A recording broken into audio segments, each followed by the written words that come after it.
বন্ধুরা নিয়ে চলে এসেছি এই যে কাঁচা আর পাকা কুল। এই প্রথমেই কাঁচা পাকা কুল এবার একটু ঠেঁটা করে খাবো, টক টক ঝাল ঝাল। একটা করে বোটাগুলো ছাড়িয়ে নিই, কারণ এই বোটোগুলো থাকে তো, ওগুলো থেঁতা করলে এগুলো পেটে চলে যাবে। নারকেলগুলো আছে তো নারকেল কুলটা দেবো না, এই গোল কুলগুলোই থেঁতা করবো। সব আমি নিলাম না, অল্প কটাই নিলাম, বোটাগুলোও ছাড়িয়ে নিয়েছি। এবার জল দিয়ে খুব ভালোভাবে পরিষ্কার করে ধুয়ে নেবো, এবার আমি শিলে একটু বাটবো।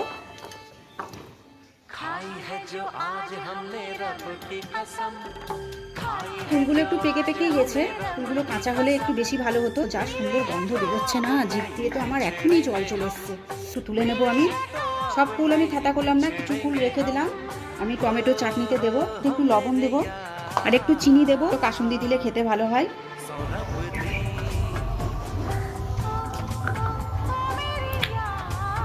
ঝাল ঝাল মিষ্টি মিষ্টি, কি বলবো বন্ধুরা, দারুণ হয়েছে।